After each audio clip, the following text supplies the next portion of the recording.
안녕하십니까. 김주성의 안식일학교 교과 묵상입니다. 2023년도 제1기 국과를 시작합니다. 제목은 탐심을 주의하라. 2월 26일 일요일 교과부터 시작합니다. 일요일 교과 제목은 근본적인 원죄인가. 의문이 떠오릅니다. 그 의문은 당연한 의문입니다. 하나님이 창조하신 우주에 어떻게 해서 죄가 생겨났을까 하는 의문입니다. 그리고 우리는 어느 정도는 알고 있습니다. 그것은 마음에서 생겨났는데 탐심 때문이었습니다. 그래서 아마도 탐심이 근본적인 원죄라고 할 수 있습니다. 오늘의 교과 내용은 신학적인 원죄론을 이야기하는 게 아니라 탐심을 이야기하고 있습니다. 이사야 14장 12절로 14절을 읽어보겠습니다. 사탄의 타락에 대한 정보가 있습니다. 탐심이 타락에 어떤 중대한 영향을 끼쳤는지 볼 수 있습니다. 이사야 14장 12절로 14절을 읽습니다. 너 아침의 아들 계명성이여 어찌 그리 하늘에서 떨어졌으며 너 열국을 엎은 자여 어찌 그리 땅에 찍혔는고 내가 내 마음에 이르기를 내가 하늘에 올라 하나님의 뭇별 위에 내 자리를 높이리라 내가 북극 지폐의 산 위에 앉으리라 가장 높은 구름에 올라가 지극히 높은 이와 같아지리라 하는도다. 사탄은 자신의 지위에 만족하지 않고 탐심을 가졌습니다. 부조와 선지자 35쪽의 글을 읽어보겠습니다. 하늘 무리들 중에 최고의 영광을 누리면서도 그는 자기의 지위에 만족하지 않고 감히 창조주만이 받으실 수 있는 존경을 탐냈다. 그는 모든 피조물들이 그들의 애정과 충성에 하나님을 최고로 삼도록 노력하는 대신에 그들의 봉사와 충절을 자기 자신이 받으려고 노력하였다. 이 천사장은 무한하신 아버지께서 아들에게 부여하신 영광을 탐내고 그리스도만이 가지신 대권을 갈망하였다. 이어서 에베소서 5장 5절과 골로새서 3장 5절을 읽어보겠습니다. 사도 바울은 탐심에 관하여 이야기하면서 무엇과 동일하게 여겼는지 보겠습니다. 에베소서 5장 5절부터 봅니다. 너희도 정녕 이것을 알거니와 음행하는 자나 더러운 자나 탐하는 자, 곧 우상 숭배자는 다 그리스도와 하나님의 나라에서 기업을 얻지 못하리니. 이어서 골로새서 3장 5절입니다. 그러므로 땅에 있는 지체를 죽이라. 곧 음란과 부정과 사욕과 악한 정욕과 탐심이니 탐심은 우상 숭배니라. 탐심은 우상 숭배라고 두 번이나 언급한 바울의 언급을 주목해야 합니다. 사람들은 우상 숭배를 하고 있습니다. 그들이 그들의 삶에서 어떤 것들을 하나님보다 더 섬기고 그것에 헌신할 때 그렇습니다. 하나님이 창조하신 어떤 피조물을 위해서 하나님께 드려야 할 헌신을 쏟아붓는 것이 곧 우상 숭배입니다. 탐심은 우리가 가져서는 안 되는 것들을 바라게 하는 걸까요? 그리고 주님을 열망하기보다 우리의 소원을 몹시 원해서 우리의 마음에 더 집중하게 만드는 것일까요? 의심의 여지가 없습니다. 사탄은 처음에 그의 잘못된 욕망이 그를 어디로 이끄는지 알지 못했습니다. 그의 타락은 그 자신의 욕망 때문이었을 뿐 아니라 때문이었을 뿐 다른 합당한 이유가 없는 것이었습니다. 그런 일은 우리에게도 일어날 수 있습니다. 탐심을 물리치라는 그 계명은 우리의 생각을 돌아보도록 하고 있습니다. 그 계명은 우리가 잘못된 행동을 하기 전에 멈추라고 말합니다. 그 잘못된 행동은 다른 모든 계명을 어기게 만드는 행동이 될 것입니다. 예를 들면 사무엘하 11장의 사건을 보면 알 수 있습니다. 디모데전서 6장 6절을 보면서 어떻게 탐심을 경계할 수 있는지 확인하면서 오늘 교과를 마칩니다. 그러나 자족하는 마음이 있으면 경건은 큰 이익이 되느니라.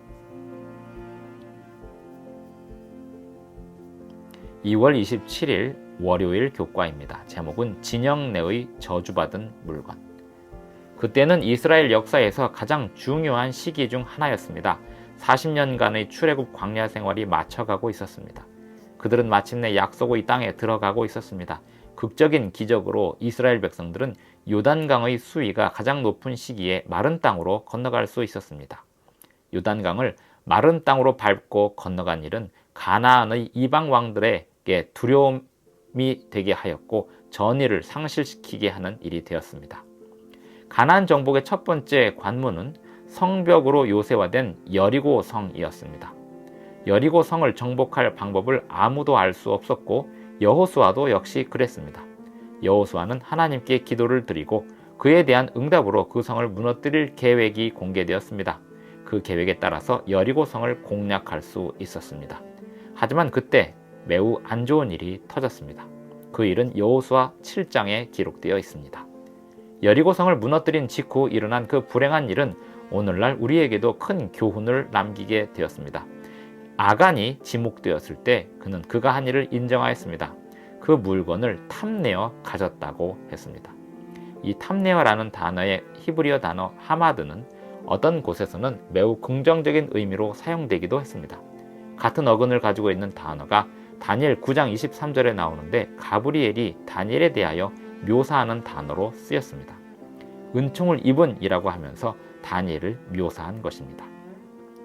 하지만 아간의 경우에 탐내어는 매우 불행한 의미가 되었습니다. 여리고 성을 무너뜨릴 때 어떤 물건도 취하지 말라는 분명한 명령이 있었음에도 불구하고 아간이 물건을 취함으로 이스라엘 전체에 큰 불명예를 남기게 되었습니다.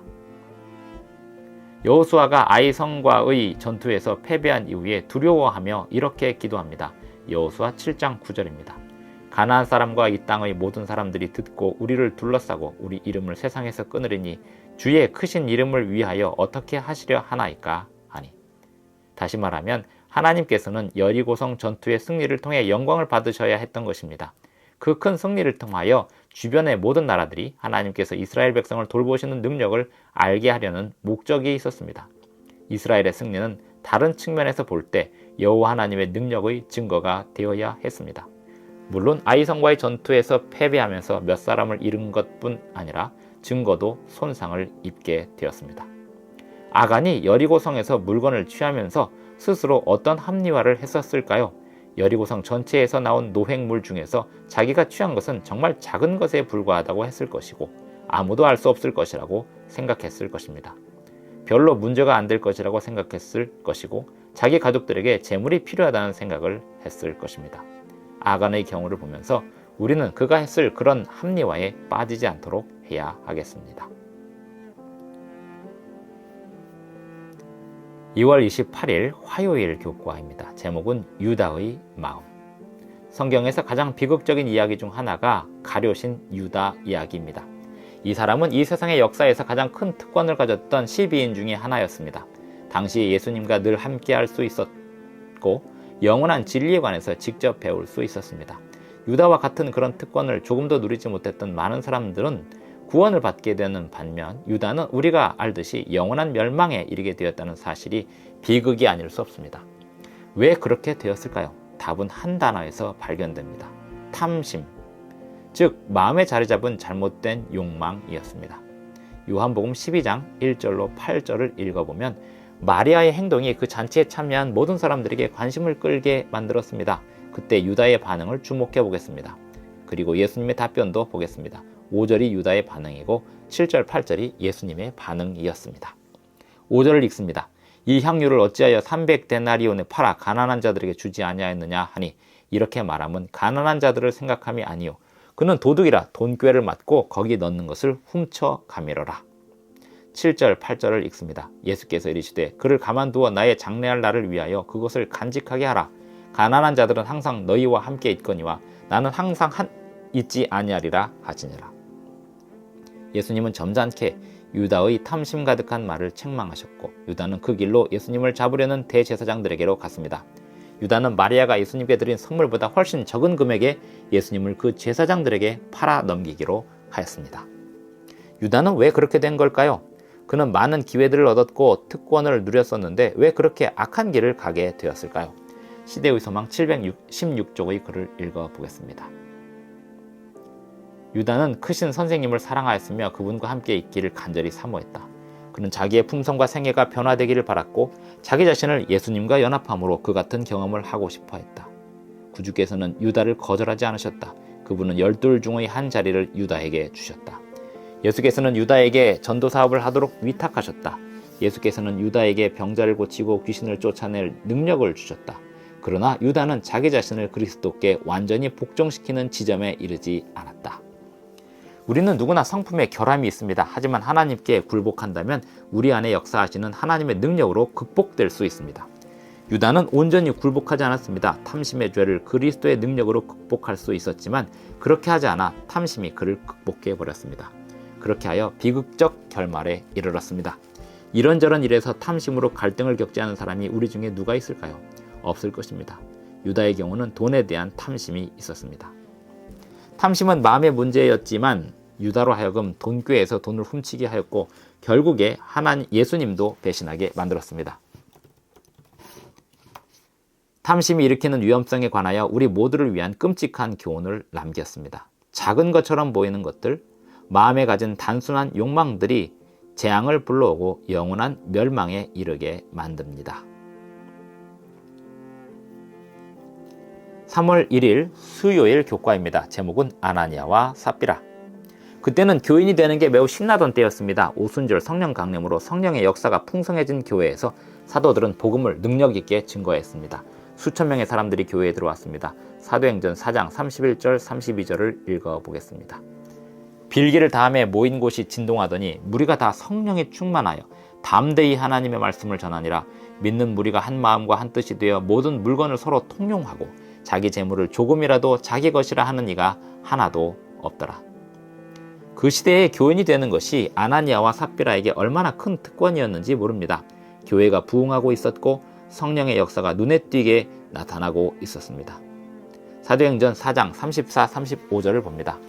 그 중에 가난한 사람이 없으니 이는 밭과 집 있는 자는 팔아 그 판 것의 값을 가져다가 사도들의 발 앞에 두매 그들이 각 사람의 필요를 따라 나누어 줌이라.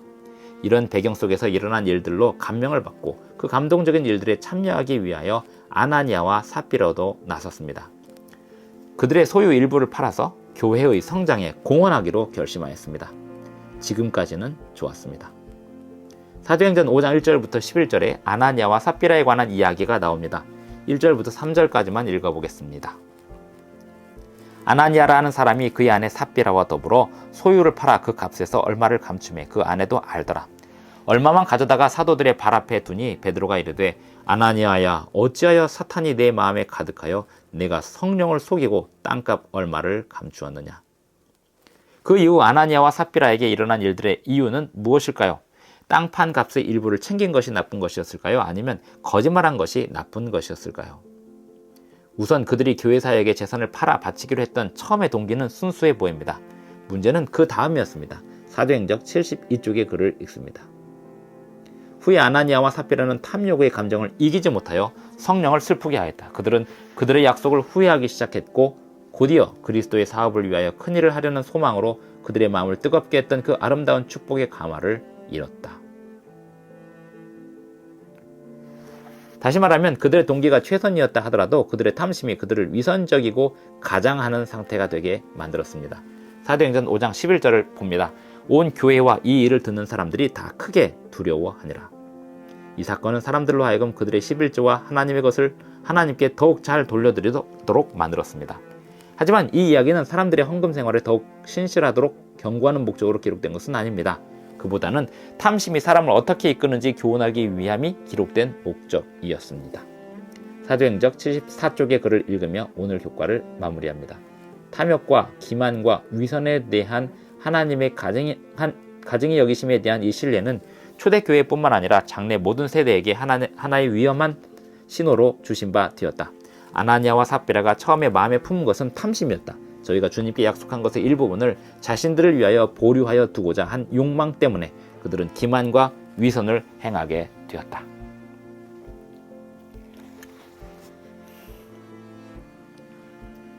(3월 2일) 목요일 교과입니다. 제목은 탐심 극복하기. 탐심은 교만이나 이기심처럼 마음의 문제입니다. 종종 문제시되지 않을 만큼 잘 드러나지 않습니다. 하지만 그렇기 때문에 치명적이고 기만적입니다. 눈에 보이는 죄들도 극복되기가 매우 어렵습니다.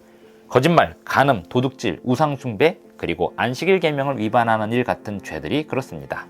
하지만 이런 것들은 겉으로 드러나는 행동들이고 그 행동들에 앞서 생각이 필요한 것들입니다. 하지만 잘못된 생각 자체를 극복하는 일은 어떨까요?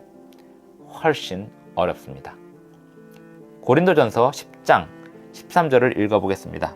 사람이 감당할 시험 밖에는 너희가 당한 것이 없나니 오직 하나님은 미쁘사 너희가 감당하지 못할 시험 당함을 허락하지 아니하시고 시험 당할 즈음에 또한 피할 길을 내사 너희로 능히 감당하게 하시느니라.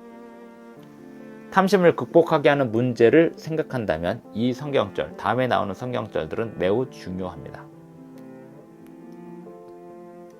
하나님의 능력 안에서 우리가 탐심이라는 죄를 어떻게 멀리할 수 있을까요? 첫째, 봉사하기로 결심하고 하나님께 의지하며 그분의 가족이 되기로 결심하는 것입니다. 성경 여호수아 24장 15절 일부를 읽습니다. 너희가 섬길 자를 오늘 택하라. 오직 나와 내 집은 여호와를 섬기겠노라.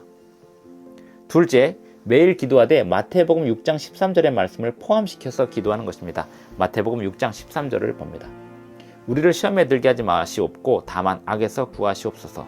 나라와 권세와 영광이 아버지께 영원히 있사옵나이다. 우리가 가지지 못할 것이라는 것을 아는 그 어떤 것에 대한 탐심이 생기거든 기도하면서 성경이 약속한 진리 승리의 약속을 간구하는 것입니다. 시험 당할 즈음에 또한 피할 길을 내시고 능히 감당하게 하시겠다고 약속하신 고린도전서 10장 13절의 말씀을 기억하면서 하는 것입니다. 셋째, 성경 연구를 규칙적으로 하는 것입니다. 시편 119편 11절을 봅니다. 내가 주께 범죄하지 아니하려 하여 주의 말씀을 내 마음에 두었나이다. 예수님은 인간의 죄 문제와 씨름하셨습니다. 예수님은 인간과 똑같이 시험을 당하셨지만 죄는 없으셨습니다. 예수님은 시험을 이길 힘을 위하여 밤새도록 아버지께 간구하셨습니다. 예수님은 이 세상을 떠나시기 전에 삶의 모본으로 길을 닦으셨습니다. 모든 사람이 구원의 길을 갈 수 있도록 예수님을 닮은 품성을 개발하여 믿음과 순종의 길을 가게 하는 능력을 약속하셨습니다. 이사야 55장 6절로 7절을 읽어보겠습니다. 너희는 여호와를 만날 만한 때에 찾으라. 가까이 계실 때에 그를 부르라. 악인은 그의 길을, 불의한 자는 그의 생각을 버리고 여호와께로 돌아오라.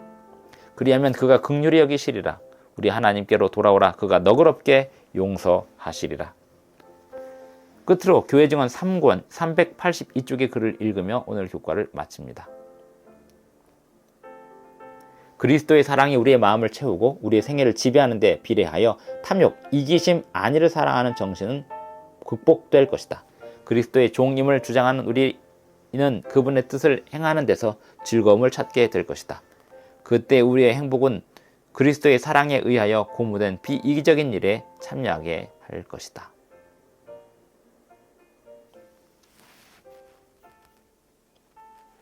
다음 교과에서 뵙겠습니다.